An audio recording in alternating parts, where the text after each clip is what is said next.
Hey, podcast listeners, I'm Gabe. And I'm Nick. And we host the Facing Off podcast, and we are inviting you to give our podcast a listen. On Facing Off, Gabe and I take two movies we find to be similar, and we compare, contrast, and rate them in our own unique way. We pair movies across all genres. As long as there's a common thread between the two movies, we'll face them off. We also give these movies awards at the end of the episode. Sometimes we even rank our favorite movies based on some specific criteria. So, after finishing this podcast, please go and listen to Facing Off, which can be found on Apple, Spotify, YouTube, Stitcher, or wherever you listen to podcasts simply by searching for Facing Off. You can also follow us on Instagram and Twitter by looking up Facing Off Pod. Podcast is all very scientific. We don't have time to get into it right now. I guess you'll just have to listen to find out. I guess so. Hey everyone, I'm Adam. And I'm Dennis, and we're the hosts of Movie Toast News and Reviews. Do you ever wonder if it's worth your time watching a new movie or a classic? Do you hate when people talk about movie news you've never even heard of? Stop worrying, because we got you covered. Every Sunday on Twitch, we talk about our favorite movie news from the previous week. Every Thursday, we drop a review podcast covering classics to new releases. And our YouTube page has tons of buttery crumbs that we can't fit anywhere else. So come check us out at movie_toasts on Twitter, Instagram, and Reddit. And at Movie Toast News and Reviews on Twitch, YouTube, and Facebook. With no further ado, enjoy the podcast that we just interrupted.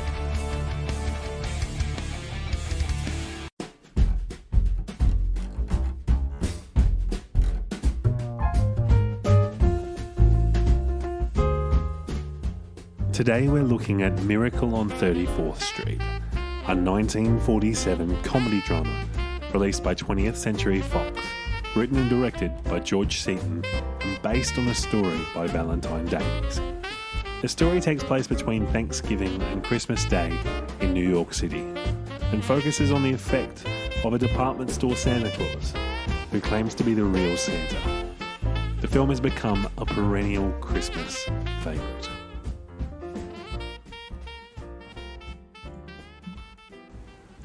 Happy birthday to you. Why is this so slow? What are you all doing? Just sing it. So slow. Just sing it. We're on different. We're on Skype. All right, everyone, just sing. Ready? 3, 2, 1. Happy birthday to you. Happy birthday to you. Happy birthday, Tracy. Amy's mum, Tracy. Happy birthday to you. Hip hip hip hooray! Hooray! Hip hip hooray! Hip hip hooray! Far out. That was trash. Sorry, Tracy. You started off too slow. Set the whole. I was doing the whole happy so everyone jumps in. And then I was following Josh and then I followed Maddie because I don't know why. Halfway through, I just kind of switched tempo. But I am on a significant delay. I think we all are. Happy birthday, Amy's mum, Tracy. Woohoo. Merry Christmas, happy birthday. And also to all of our other listeners, hello. Welcome back to the Christmas and And Chill if it's podcast. also your birthday, happy birthday. That one's for you. Yeah, if it's... Everybody, let's sing everybody whose birthday it is today a birthday. No. Feliz Navidad. Happy birthday. Welcome back to the podcast. How are we this evening, everyone? Good. Good. That's good. We're full I'm of glad. pep. Full of pep? Yeah, I'm full of pep. I'm ready to go. Pep I'm and vinegar. Pep, well, not vinegar, because vinegar is not something you want to be having. Isn't that Pep is the old full of energy, saying? my friend. But isn't the saying filled with pep and vinegar? No, pep. Well, No. I've heard this is pep and energy. I don't know why you would put pep and vinegar together, but I feel like it's an old-timey gym thing. Pep and vinegar. You got a lot of spirit, kid. Speaking of spirit, we've got a lot of Christmas spirit because today we watched Miracle on 34th Street. If you did listen to yesterday's episode, we did put a poll out today. And the winner, just to be fair, if you exclude all of the members of this podcast voting, even beside that fact, the winner of this of the poll was the more recent version, the 1994 version starring Mara Wilson, Guys, what did we think of the movie? I'm going to let everyone else speak because this was my pick. So I'll let everyone else go first. I thought it was a nice movie. Very Christmassy. I thought Mara Wilson's character was a little cynical for a child, but that's okay. I understand. She learnt from her mum. Also, I didn't like Santa. I did not like him. Oh, I'm sorry. Did you know that he's David Attenborough's brother? I thought that's so. Richard Attenborough from Jurassic Park. Right, there you go. I just thought the surnames were similar. Sorry, Richard Attenborough. I did not like you as Santa Claus. There you go. Amy, what did you think? I thought the movie was good as well, and it was different. I felt like the story was different to all the others. Yeah, definitely. It was just the end. I was a bit. It was kind of like yesterday with all the shit going down. I was kind of like, can this really happen?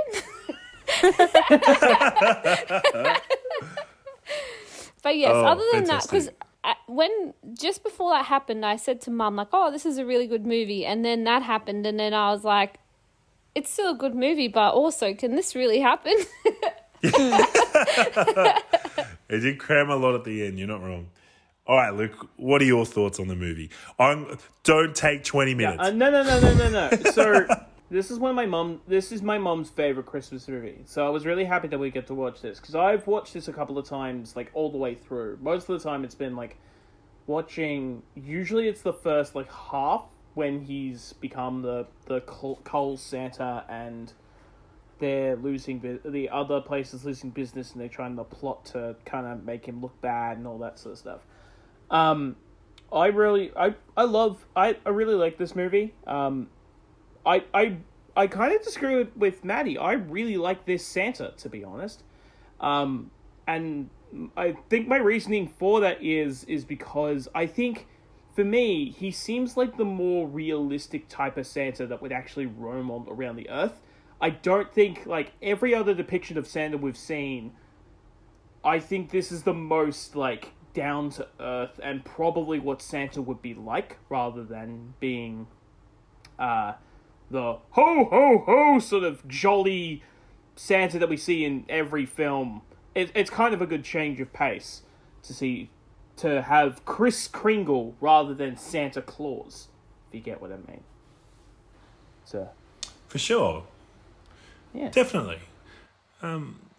Yeah, look, I also enjoyed this movie.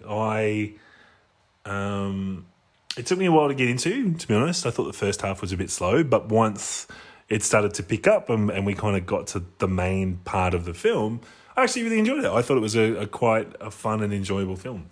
But I'm sure we'll all get into that as the podcast goes on.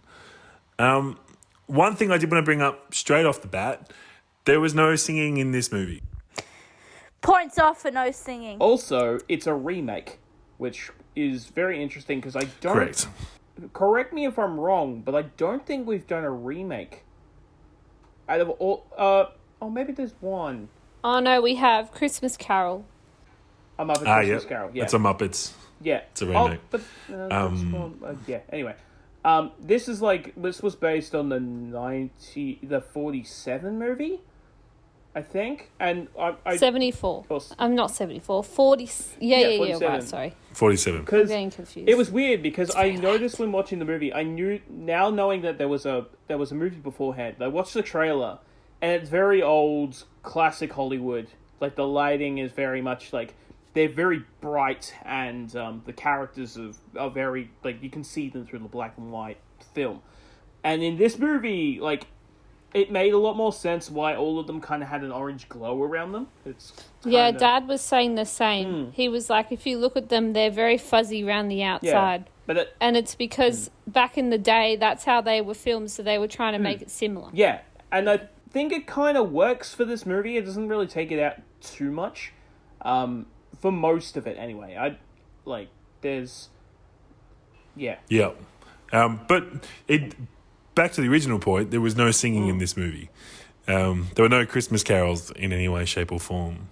I don't think that takes away from anything. I just thought I'd point it out because I think we had a bit of a streak going with movies and Christmas carols. Saxophone, the song with, I can't remember which carol it was, but it had the saxophone going. That was like halfway through the movie. I think it was Jingle Bells, and that was pretty good. I think overall this is only the second film that hasn't had any singing. Is that right? I'm trying to remember the first one, but I remember there was a film that did not have singing. Home Alone didn't have... That's right. So yeah, you go. Did I'll Be Home for Christmas have singing? Yes, the carolers. That's barely anything. But it's singing though. It did have it. A lot of the Christmas films that we've watched so far, up until today, have relied, well, not all, but most, have relied on humour in some way, shape or form to kind of lull audiences in to kind of enjoying the movie. This movie went the opposite way. So there wasn't a great deal of humour in this movie, but what it did have, I guess, was a lot of heart and a lot of good storytelling. How important do you guys think humour is to a Christmas movie? Maddie, I'm going to start with you and we'll move around. So how important do you think humour is when it comes to a Christmas movie? I think you have to strike a good balance of humour and heart to be able to have a really good Christmas movie. But that's my opinion, right? Because I'm more of a comedy fan than a drama fan. So I prefer comedy. But yeah, I'm just trying to think, sorry. If it's got the right balance of heart and comedy, then I think it works really well. Amy, what do you think? Do you think humour is important when it comes to Christmas movies? I feel like it really depends on the humour, I think. Like, there's been a lot of American movies so far that I'm kind of think the humour in those movies, I'm not a very big fan of. But then in like Nativity, particularly the number one, it's like that humour I am like a fan of. So I think it depends on the humour. But I also think like a nice movie is a wholesome movie. I think it I don't know, maybe it for me it adds to the Christmas part of it. I don't know. No, for sure.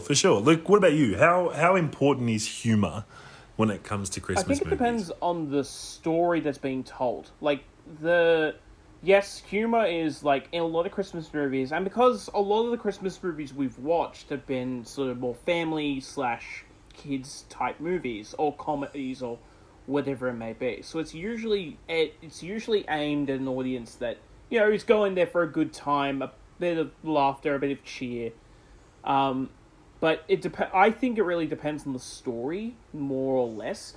Because, like, with Elf, for example, you couldn't do that straight-faced. Or Nativity, you couldn't do it straight-faced. But you have, like, this movie, in my opinion, I think doesn't need the humour, because the story it's trying to tell is a wholesome story that's full of the belief in Santa, but it's not so much about the holidays or the Christmas cheer. It's more about him as a character. So I think that if it had like slapstick type comedy, I think it would really take away from the movie. I think it would actually make it worse. That humor, like there are little snarky like comments that the girl... There was slapstick at the start with the sleigh. Yeah, but that's also to show how much of a fool the guy who was trying to portray Santa was, because he wasn't taking it seriously. So I think it's more of that was more used to show this guy isn't the real deal, but this Santa is, because he's making you feel happy. So... Yeah, it depends on where... I think it's mainly depending on where you use it and how you use it. Yeah, definitely. I think there was an interesting point there that I thought I would explore. So this movie is based around the idea... I mean, the crux of the movie is that there's a trial to discuss whether or not Santa exists.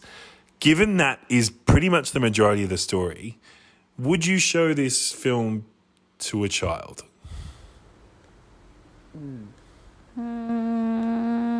I question whether or not that this is a kid's film, because I don't have any kids, but if I did have kids, I would be concerned that if I showed them this film, they may start to question whether or not Santa is real. And the film doesn't say that Santa is real, but it kind of it's a bit, especially with the way that the courtroom scene is resolved. They kind of use logic to say that, well, we can believe in what we want to believe, but it doesn't confirm it, if that makes sense. I also think that the actual, like, if you've actually looked at a lot of the movies we've watched so far that are set for kids, it's very funny, like, a lot of crazy things are going on, all that stuff, whereas this movie, if you actually think about it, is very, very, very serious. And that's that's why I don't think it would be, not even from the sense of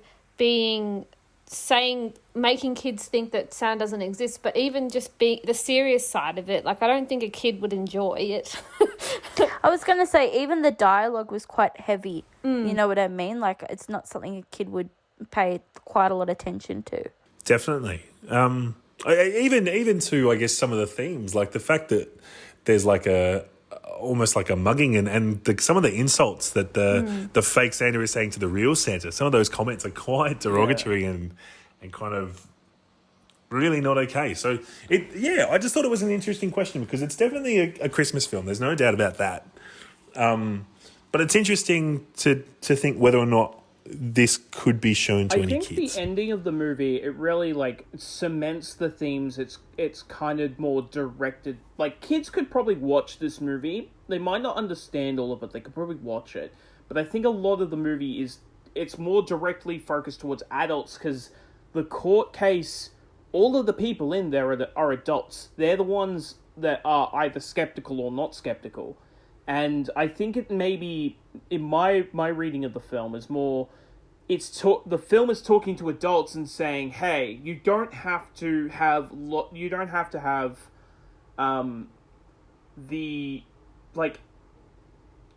Santa can be real, even if you go into all the, like, and I even said this to my mum while we were watching the movie.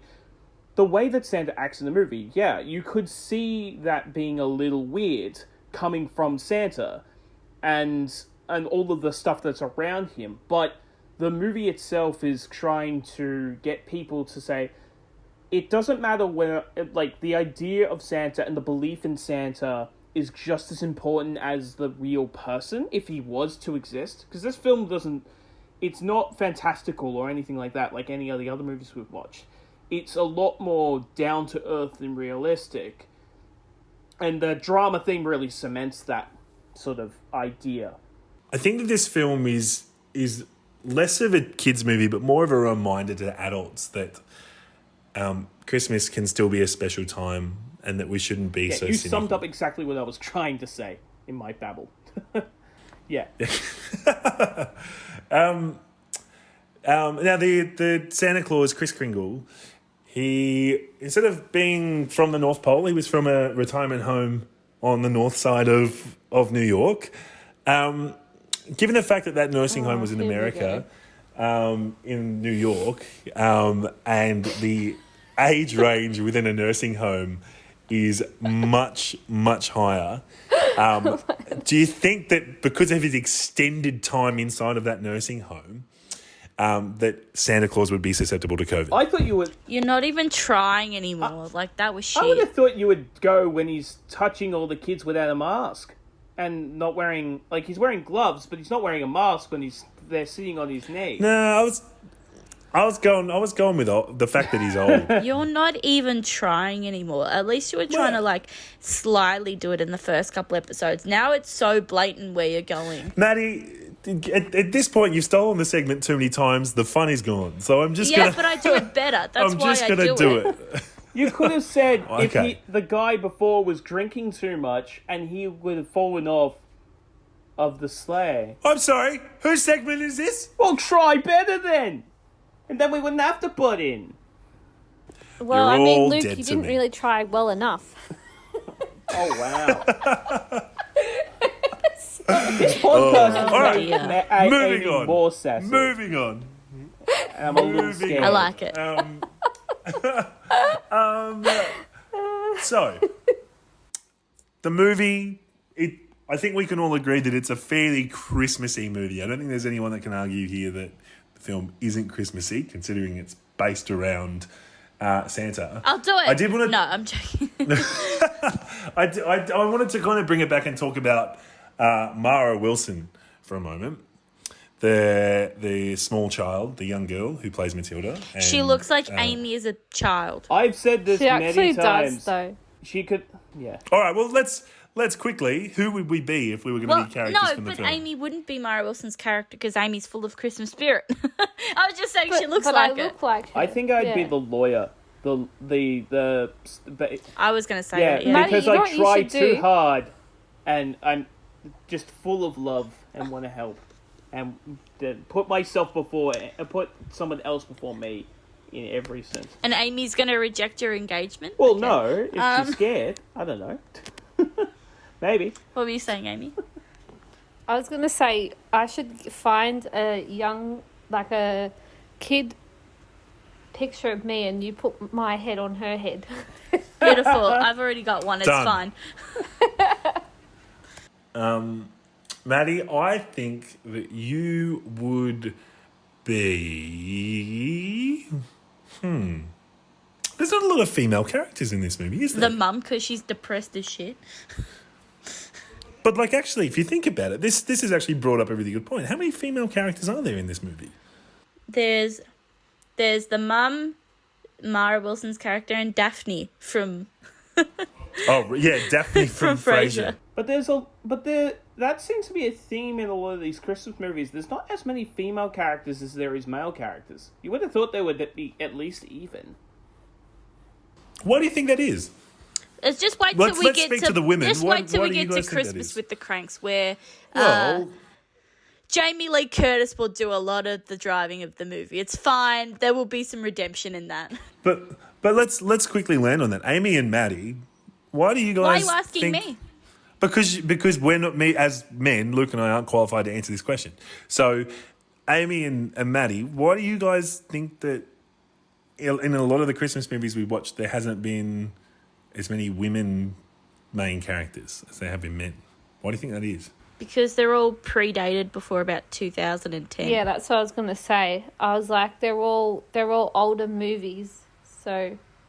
Yeah, Diversity true. only became cool about 10 years ago. It'll be interesting because in the back end of our list, we do have a lot more modern movies on the back end. So it'll be interesting to see how we go in the run home to see how many more women pop up.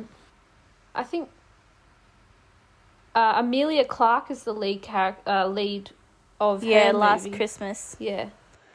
One, and then Jamie Lee Curtis is the lead in Christmas of the Cranks. And then... I'd say that's Love Actually. It's pretty even in Love Actually. No isn't one's it? a main character in Love Actually. Well, that's what I was going to say. It would be it's Incorrect. pretty even, Colin though, Firth. isn't it, in Love Actually? Because there's like a lot of them are coupled, so it's sort of Yes, that's the point of the movie. Yeah, right. So Maddie, I guess you would probably be Daphne. Why? From Daphne. well, who else would you be? Niles. No. Who would you be if you were a character in the film? I just said the mum because she's all like, I don't believe in anything. Oh yeah. Okay, that's fair. I would be Chris Kringle. Because you're old. and a All lunatic. right, let's go. And a bit nutty, yes. Yeah, it's true. What about you, Amy? Who do you think you'll be? I don't know. Maybe I'm Chris Kringle. I was going to say Chris Kringle was Amy because the Christmas spirit flows through That's her. fair. Like, All right, I'll be Mara Wilson. That's Yeah, fine. that makes sense to me. I'm far too basically cynical. a cynic, but you're only like really skeptical of people, and you just want to make sure that you're right. Yeah. So back to my original point, Mara Wilson. What do we think of her in this movie? Like, she is like pretty much the only child in the movie, the only child with a focus, and she definitely plays that very Mara Wilson stereotypical role where she's a lot smarter than she Yeah, I can't actually not see her is. as Matilda. Yeah. That's kind of the question I was going to ask. Was she different to Matilda here? I or- didn't feel it. But I think it works, though. I think it works because she's questioning... There's a lot of questioning about whether or not just Santa is real, and the idea about, she's at that age where kids start to question whether or not Santa is real, but also start to think about their parents as, like, people. Like, more or so, because the thing she asked for is a family. She wants a family for Christmas.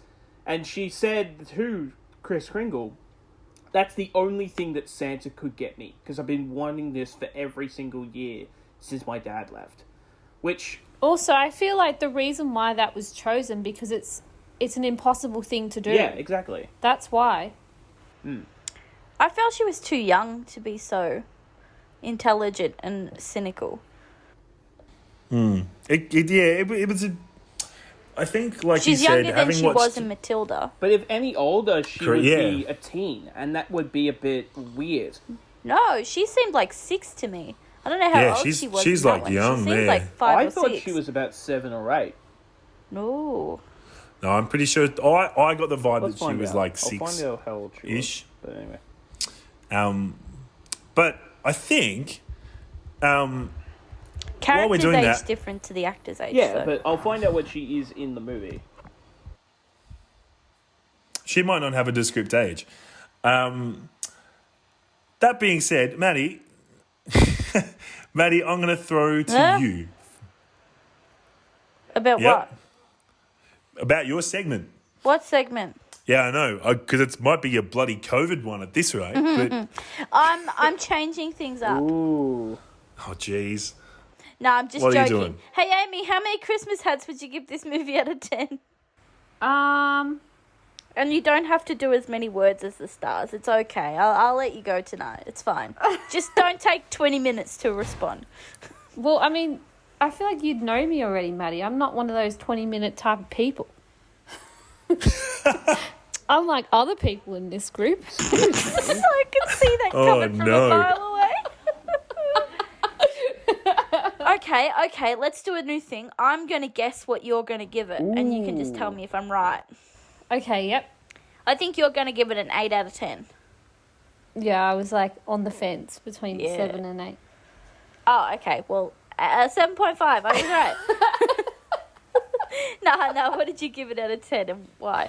Yeah, I reckon I'll give it a 7.5 out of 10. Yeah. Why? That sounds reasonable, Maddie. That's good. Because I thought it was Christmassy, but I was kind of put off by the end because I was like, this is impossible, and yeah. Luke, how many... Okay, I reckon you're going to give this a 10 out of 10. No, actually. Really? I'm going to give it an 8 because... You were praising about it so much. I just thought you were going to give it all 10 out of 10. One, this is one of Mum's favourite movies. Like, seeing her watch this movie was so... Like, I've never seen my mum, like, her eyes light up when watching something. So it was sort of really nice to watch something that my mum really, really enjoys. It's and my sister thinks this is her favourite Christmas movie as well. So for both of them, it was sort of good to see them really engage with the movie. That's how my mum feels about ABBA and Mamma Mia. Yeah. Me too, Donna. Yeah. Mamma Mia party night, it's happening. Why I give it an 8? I like, as much as the movie is a little slow, and after watching this movie, I'm like, I could tell that this was a remake. It wasn't like some good remakes don't show that they could have been made. They were remade, so that gives it a few points off. But I thought Santa was really good. This is probably my favorite Santa we've watched so far. But it was a good change of pace. We needed a movie that was a bit more down to earth and a bit more serious. It's a Wonderful Life was a very serious movie, but as you guys know, we're all kind of split on that. But don't bring up the war. But like every single movie we've watched so far has had some sort of comedy element or a musical element to it. So it's kind of good to have something that was a bit more, a bit more straight-faced. Yep, fair enough. Josh, we kind of talked about this, and you were going to give a big 10 out of 10, but I don't know how you feel still. I was never going to give it a 10. You said to me before. No, I said 9. No, you said this could crack a 10. I know. Beat I said that Nativity this could... 1, Josh. Wow. That's right. I'm actually going to give it a 9. Wow. So this, I went into this, I've never watched this movie before. I've not watched the original. I've not watched this version.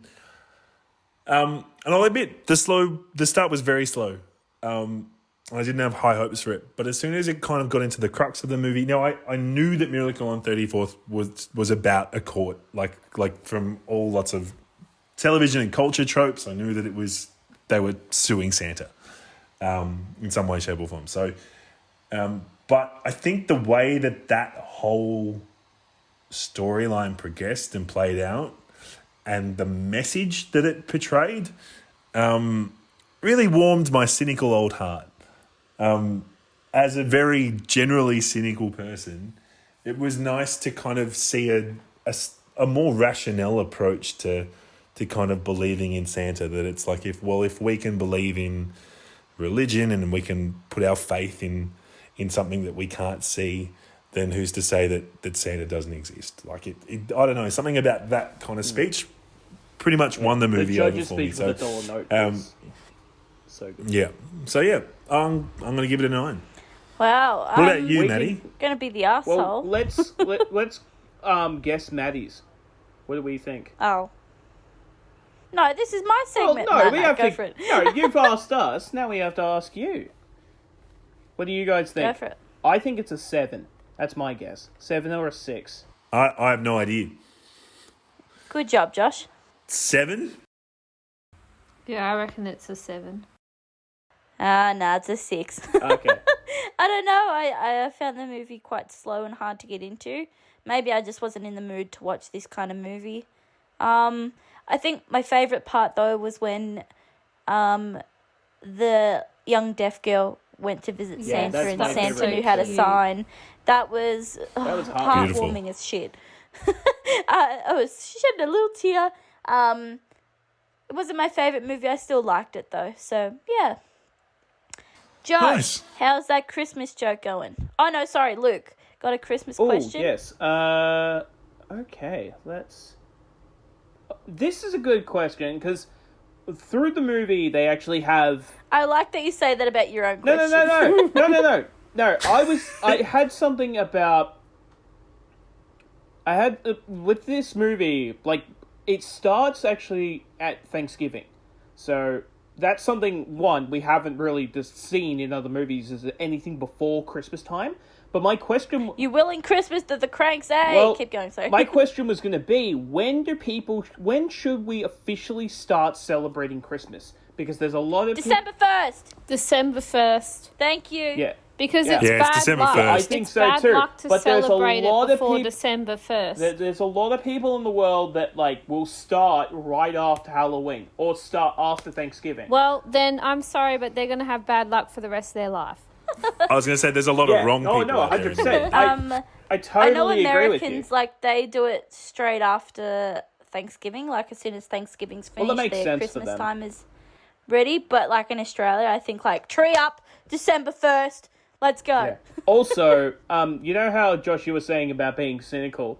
Mum was starting to sing Christmas carols, and I wasn't getting annoyed. I was actually singing them in my head as well. So I'm starting to get more into the Christmas spirit than I ever have. It's happening. Luke, the at change your is work, happening. do they play Christmas carols on repeat? No.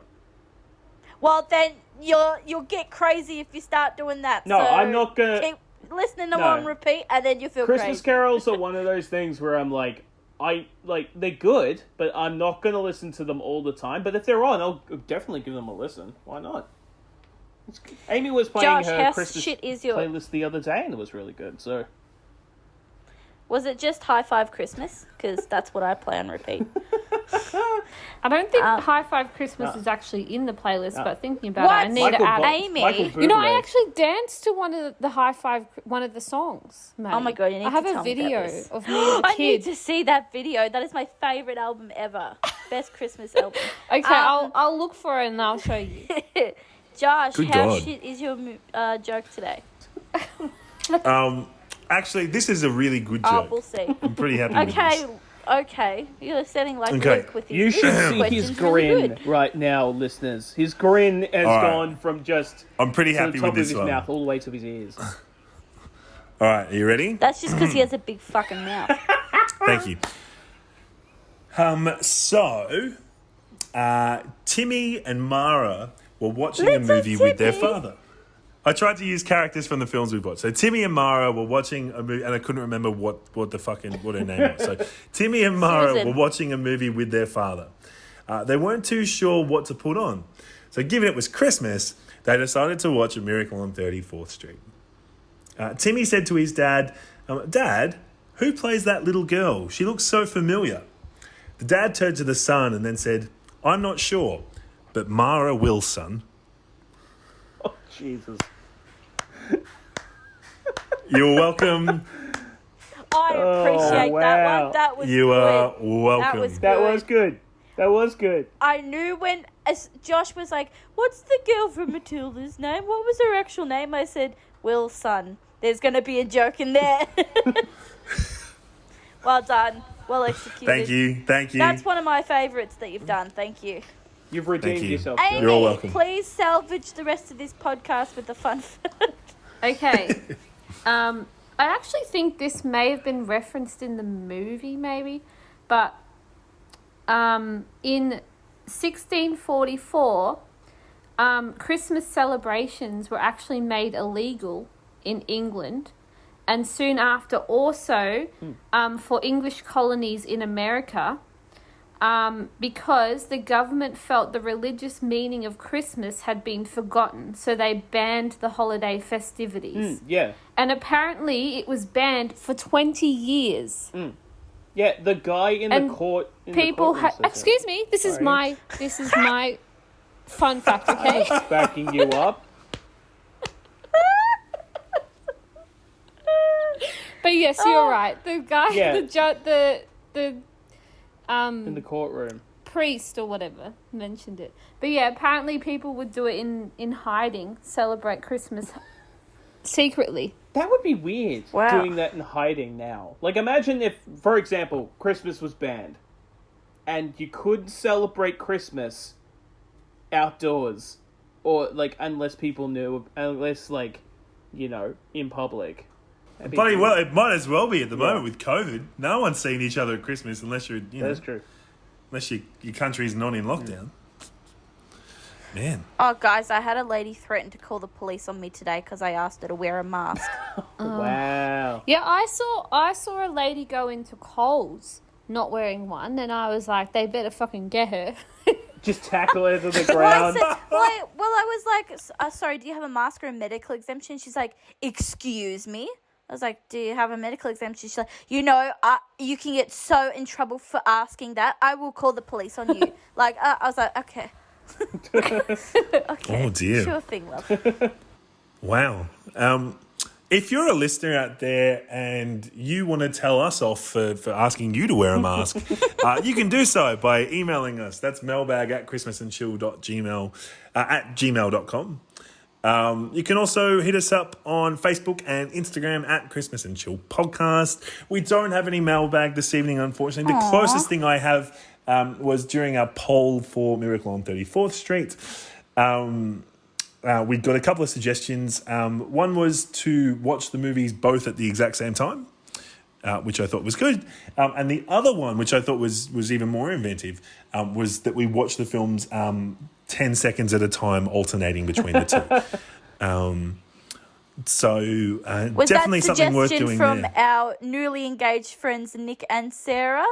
You would be correct. Congrats, guys. Congratulations, guys. Amazing work. Congratulations. Brilliant suggestions.